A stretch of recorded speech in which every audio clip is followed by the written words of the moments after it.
சாப்பாடு தோசையா? தோசை தான். தோசையே தின்னுகிட்டு இருக்கிற மாதிரி இருக்குமா? டெய்லியும் தோசையா? ஒரு நாள் மாத்தி ஊத்துனா இட்லி, வேற ஏதாவது பண்ணணும்னா இது மேலே வெங்காயம் தூவி வெங்காய தோசை ஏமாத்துறீங்க. எல்லாம் என்னமா? வேணாமா இப்ப தோசை வேணாமா? தோசை வேற ஏதாவது டிஃபரெண்டா செய்யலாம் தானே. பண்ணி எடுத்துட்டு வரேன், நீங்க தைரியமா இருங்க. வேற ஏதாவது டிஃபரெண்டா சொல்லு. ஆமா, இடியாப்பம் கத்திரிக்காய் கொஸ்து. கத்திரிக்காய் எனக்கு பிடிக்காது. கத்திரிக்காய் பிடிக்காதா? பிடிக்காது எனக்கு இது கத்திரிக்காய். எனக்கு இடியாப்பம் இது மாதிரி நல்லா இல்ல. இடியாப்பம் பிடிக்காதா? ஆமா, பணியாரம் நைட்டு போய் அவனா பணியாரம் திம்மானா? இதெல்லாம் என்னது சொல்றது? பணியாரம் நைட்டு நேர காலம் கிடையாது. பணியாரத்துக்கு இல்ல ஈவினிங் ஸ்நாக்ஸ் மாதிரி சாப்பிடுறதுமா? இதே சோறு எங்க பசஞ்சு கொண்டு வந்திருக்க? எதுவும் பெசரல. பெசரட்டுங்கிறது வந்து பயிர் சிறுதானியத்துல செய்யற வந்து தோசை மாதிரி. அடை தோசை மாதிரி மாமா. எல்லாமே தோசை தானா? வேற ஏதாவது சாப்பிடுற மாதிரி எடுத்துட்டு வாங்கம்மா. ராகி முட்டை. என்ன தேவலாம் என்னமா வார்த்தையை பேச முடியல? இல்லம்மா, ராகி முட்டைனா அந்த கறிய போட்டு கலந்து சாப்பிடலாம்.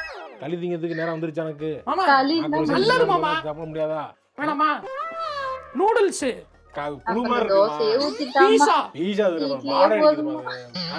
தெரிஞ்சுக்கிட்டே இப்படி பண்ணா எப்படி? சப்பாத்தியா இத போட்டு மென்னுட்டு சவுக்கு சவுக்கு சவுக்குன்னு மென்னு மட்டும் திங்கிருமே. சப்பாத்திய வெட்டி போட்டு சில்லி சப்பாத்தியா? சப்பாத்தியை வெட்டி போட்டு அது தக்காளியை போட்டு வணக்கி கொண்டு வந்திருக்க. இது வருதாமா?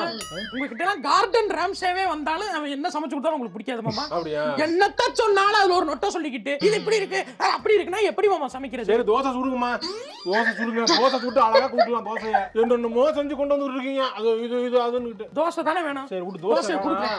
பழைய சோறு இருக்கா? மதிய வச்ச சோறு கொஞ்சம் பேலன்ஸ் உள்ளோண்டு இருக்கு. சாப்பிடுறேன் நான். அதை சாப்பிட்டுக்கிறேன். எதுக்கு அதை எதுக்கு சாப்பிடுறீங்க? வீணா போகுது சாப்பிடுறேன். அது வீணா போனா பரவாயில்ல, நாங்க பாத்துக்கிறோம். இல்ல வீணா போகுது. உணவு வீணாக்க கூடாதுமா. நீங்க வீணா போயிருவீங்க. அதை சாப்பிட்டீங்கன்னா சுகர் இருக்கு. உணவு வீணாக்க கூடாது. சாப்பிடுறேன். இவருக்கு அதெல்லாம் கிடையாதுங்க. இவருக்கு வந்து நைட்டு ரைஸ் சாப்பிடணும். அது யாருமே எதுவும் கேள்வி கேட்க கூடாது. அப்ப வீட்டுல சாப்பாடு நல்லா இல்லன்னு சொல்லிட்டு ரைஸ் சாப்பிடலாம்ல? ரைஸ் சாப்பிட்டு சுகரை ஏத்தி ஆஸ்பத்திரிக்கு போக வேண்டியது. அப்புறம் கொய்யா இலை, ஆவரம் பூ இதெல்லாத்தையும் எடுத்து வந்து டீ போட்டு குடிச்சு குறைக்க வேண்டியது. மறுபடியும் ஏத்த வேண்டியது இப்படியே